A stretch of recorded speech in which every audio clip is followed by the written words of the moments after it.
Hello everyone, I'm Anurag, founder of NEWS-GENIX.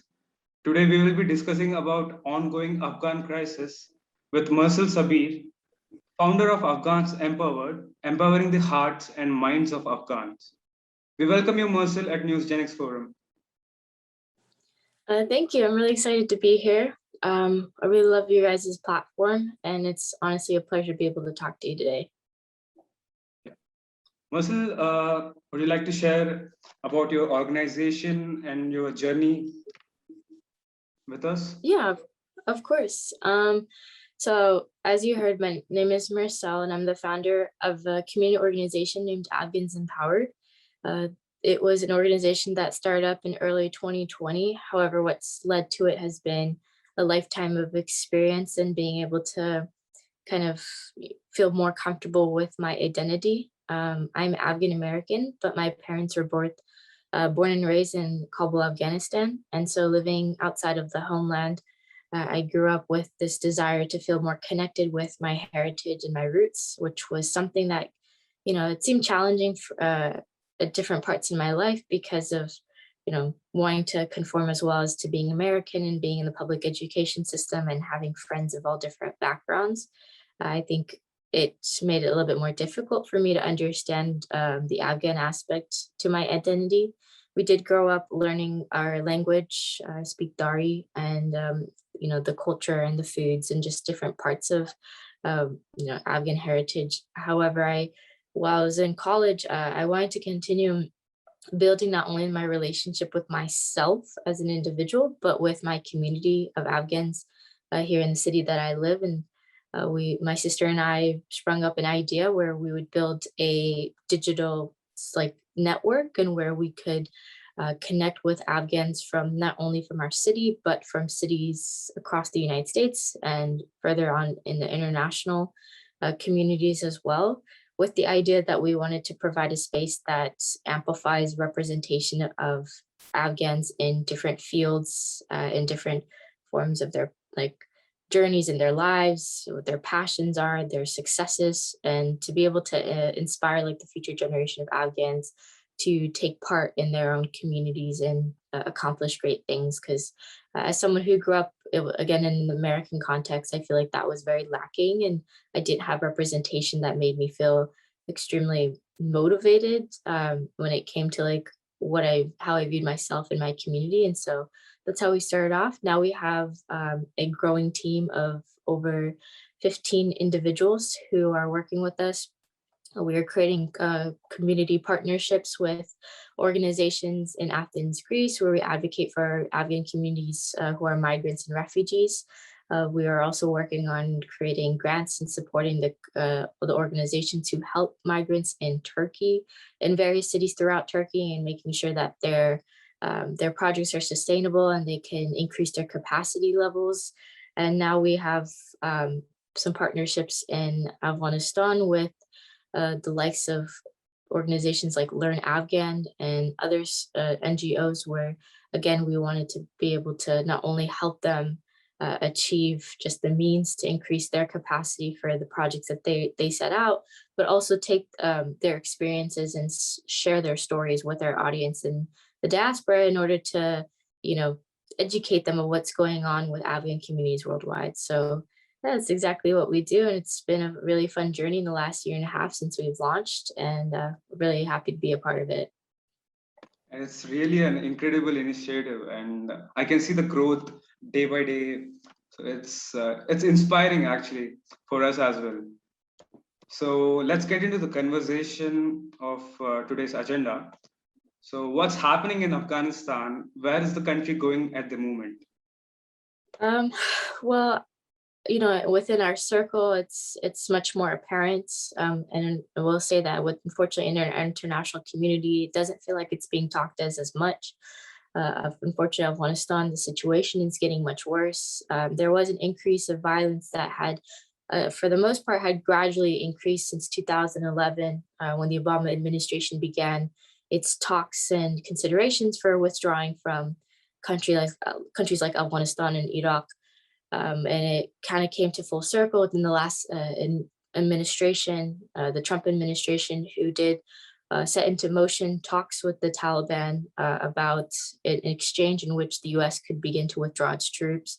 We are at about 95% withdrawal, with the last remaining portion of the full withdrawal happen starting on May 31st.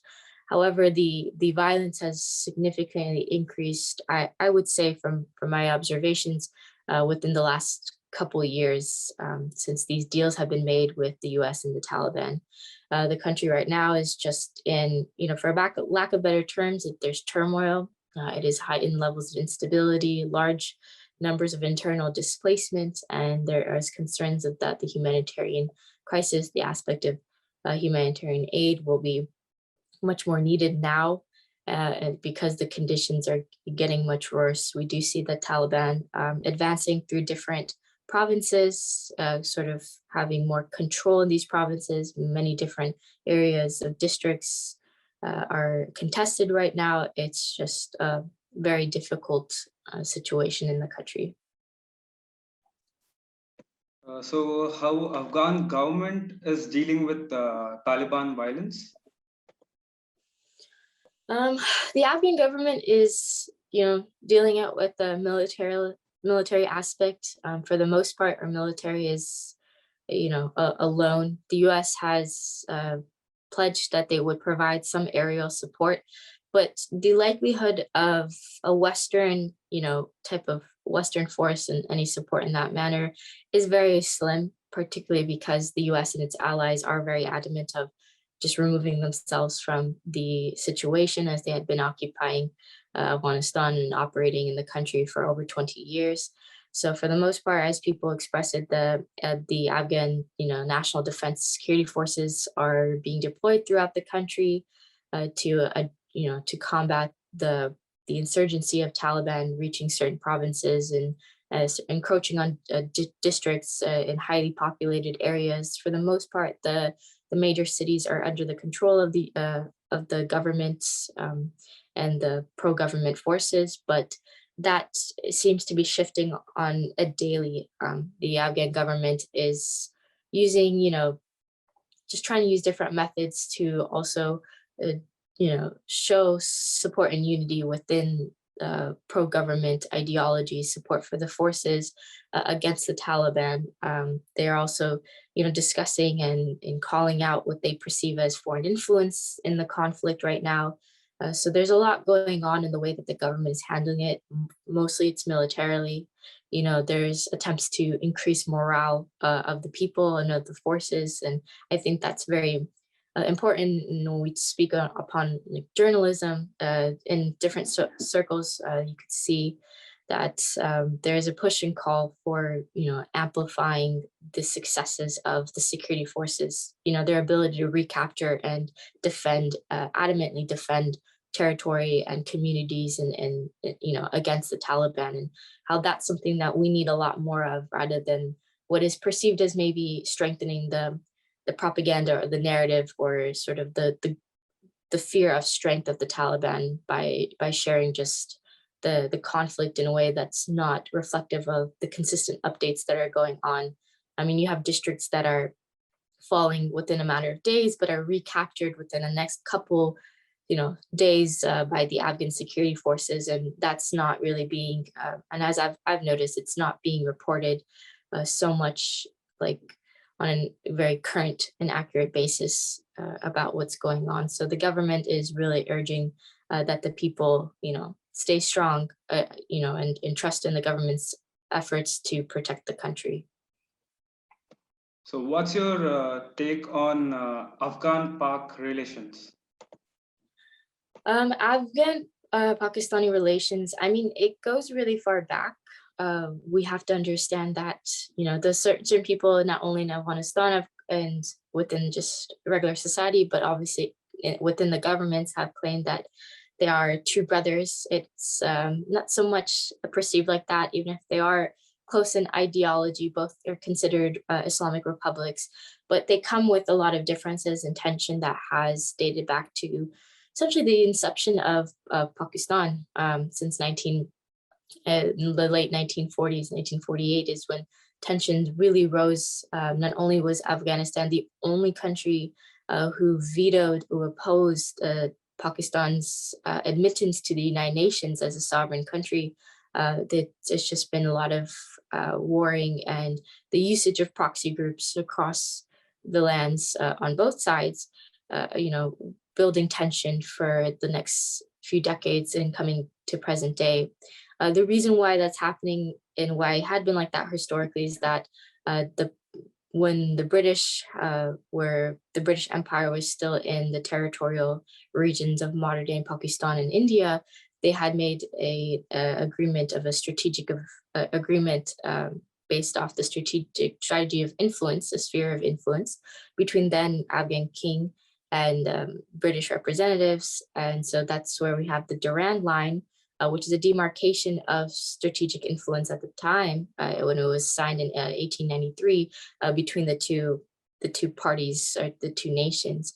When Pakistan became a country, it assumed the legitimacy of the Durand Line, which then created a lot of issues related to, an actual geopolitical border that would divide over 50 million people, 50 million Pashtuns and other ethnic groups who were inherently under the Afghan Empire prior to the Durand Line, and the influence of them and the fact that their heritage and their lineage was so rooted within that region for a long time, and they had been essentially divided up. So we see this, fast forward to the modern times, this has been a very contested area still. I mean, we have with the last two administrations, at least in the Afghan government, where the Durand Line has not been legitimized. It's been essentially rejected by Afghan leaders, the Afghan government. They do not recognize the legitimacy of this demarcation. But at the other end, Pakistan does, believe that it is the rightful, geopolitical demarcation for the country. And through there and through over time, that type of rivalry or, desire for influence and to support not only on the Afghan end, supporting separatist movements in Pakistan, which they have done through the decades.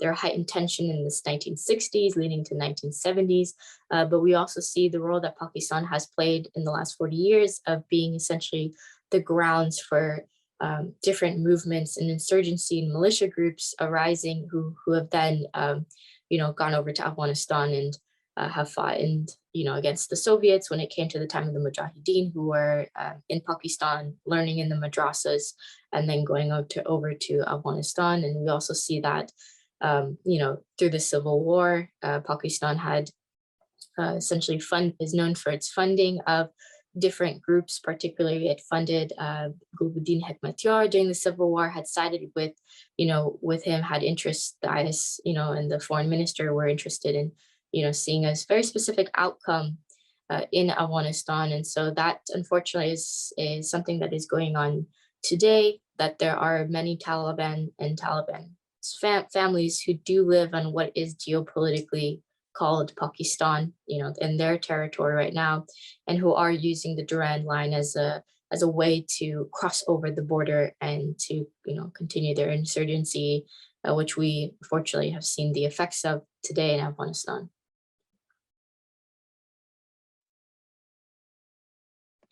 So what are the challenges in Afghanistan due to the Soviet American invasion? What are the major challenges?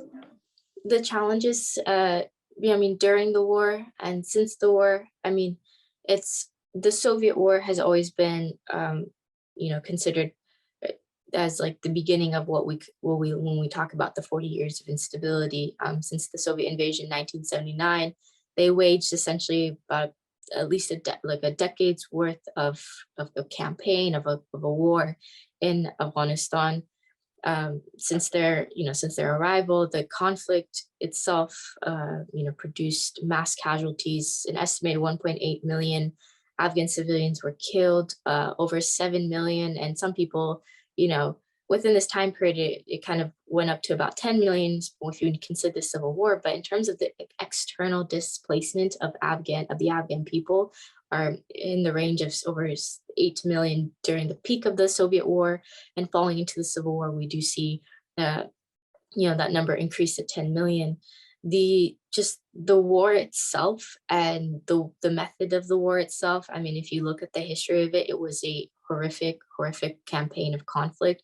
The usage of the Afghan people themselves, the humanitarian crisis that it created, but also the human rights abuses and the war crimes from the war has impacted generations of Afghans. After that, starting from the children who were major casualties, who had become disabled, and just major, like the main victims of the conflict itself, set into motion a generation of people who, for those of them who have stayed, have dealt with a lot of issues and trying to find stability, trying to heal, having not only physical illnesses from the impacts of war, from the impacts of the weapons and equipment that was used, during the bombing campaigns and whatnot, but also the psychological effects and the trauma from growing up in a time like that.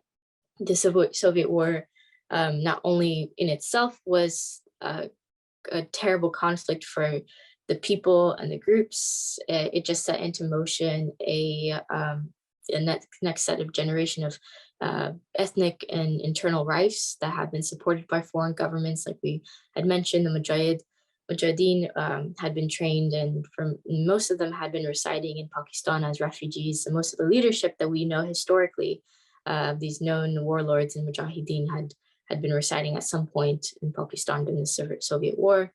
That actually set into motion this, what we can consider in foreign policy, a breeding ground and a vacuum for extremism and militancy groups and for transnational terrorist organizations, as we saw the presence of Al-Qaeda in the early 2000s, late 1990s, because of the Taliban's harboring of Al-Qaeda.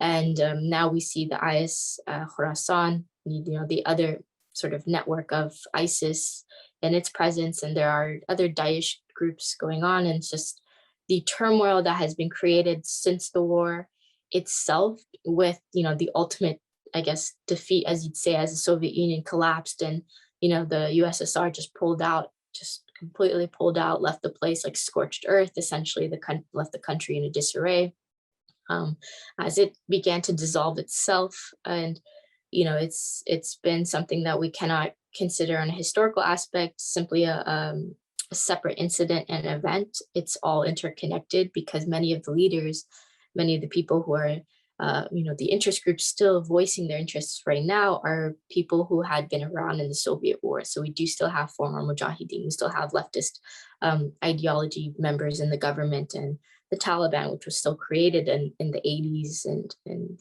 at the peak of their control in the 90s. So it is unfortunately not something that we can talk about very easily without considering what it's done from then on and what's been set in motion to present day.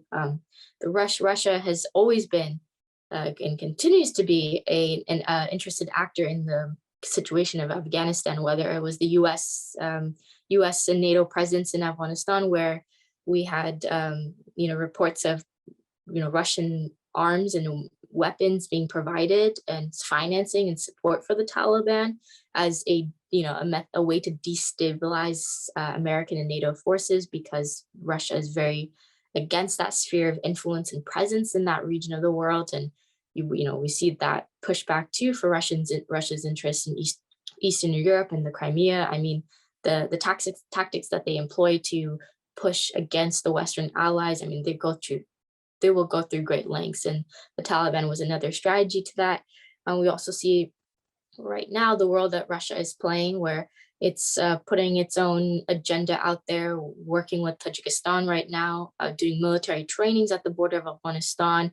I mean, providing, thinking that it has, opportunity to continue some military leverage and pressure to have Afghanistan go the way that it does. And there are many other countries who are doing very similar things, and where they're handling their policy. They want an outcome for Afghanistan that the Afghan people themselves do not want.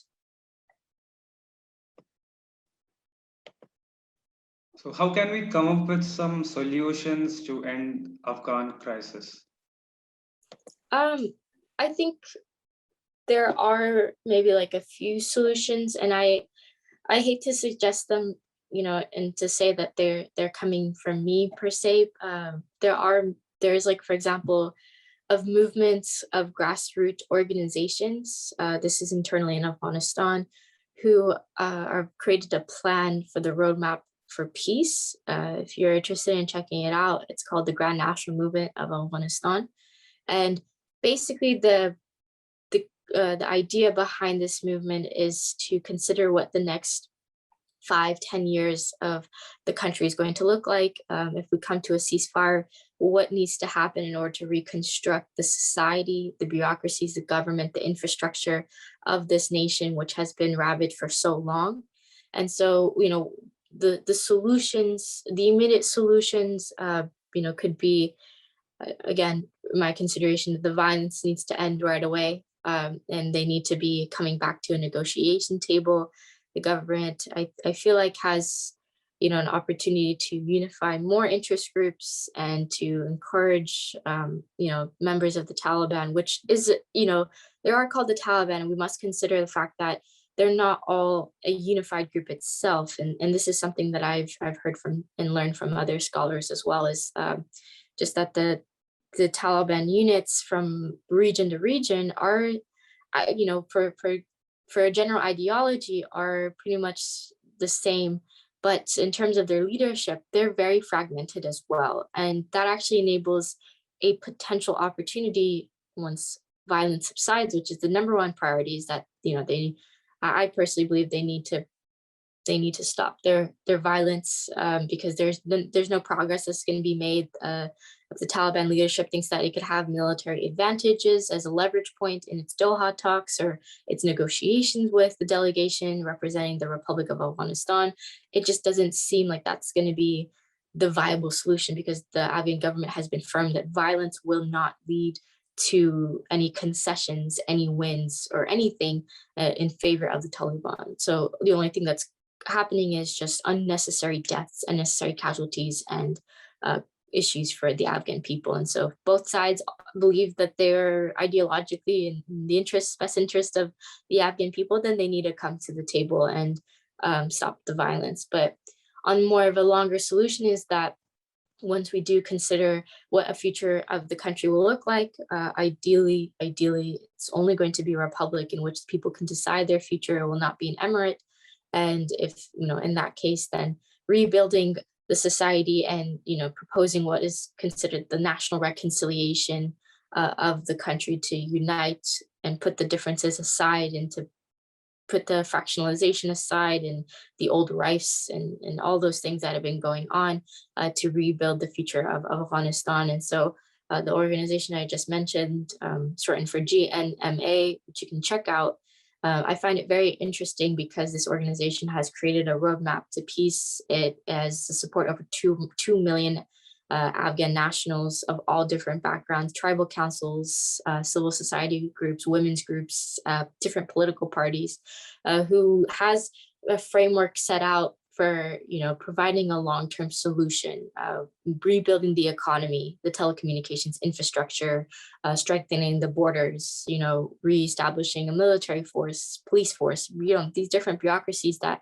make countries function. I mean, we see that working in the West, and these plans are obviously specific to what is appropriate and works within an Islamic Republic of Afghanistan. But these institutions and, for example, in the education sector, just the support for civilians and to help them and provide them with the aid that they need, but also the skills for rebuilding successful and fulfilling lives in their futures, ones where they live in peace and prosperity and stability. They live in stability. That's all, in the works and plans, because the time is now to start a new future for the country. So I don't have any particular solutions, but I do urge that the Afghan people and people in the diaspora, especially if they're interested in supporting and like the future of Afghanistan, that they should really look into how they can support interest groups who live in the country right now, who are in support like of something like a republic, because we do want the preservation of rights for minorities and of all different backgrounds, religious ones, ethnic ones, and so on. If they can do one thing, is it's really just please support what the Afghan people want, and please support the idea that we have an opportunity, on behalf of the Afghan people, to help them rebuild their country back in their own hands, in a way that didn't happen 20 years ago or before that. So that's just what I kind of think can be a part of the solution, is to put our support behind the Afghan people. That's really a great message, Mursel. And thank you so much for this impactful conversation. Thank you, Mursel, Sabir, for joining us. Thank you. It's my pleasure. I had a great time speaking with you. For anyone who's interested, just, really the last thing I'd have to say is that with the situation of Afghanistan, be very curious. We see how foreign policy and agendas, everyone has an agenda, and there's, nothing in this conversation that shows that there's necessarily one right. The Afghan government has its own issues and its own long history of how it's treated its people, or lack of support for its people in many important ways. But at the end of the day, through all the fluff of the noise of powerful actors and interest groups who are very selfish and self-centered, and wanting a future only for themselves but not others, all of that aside, it's a very important context to know why there's so much issues going on in the country, and those are problems that need to be addressed and solved. But what is really going to be able to address it is if we listen to the Afghan people themselves and what they want. So I think that's very important when we are looking into what's going on in the country right now. Thank you so much, Mursel, Sabir, for joining us. Thank you so much for your valuable time. Yeah. Thank you. Yeah, it's my pleasure.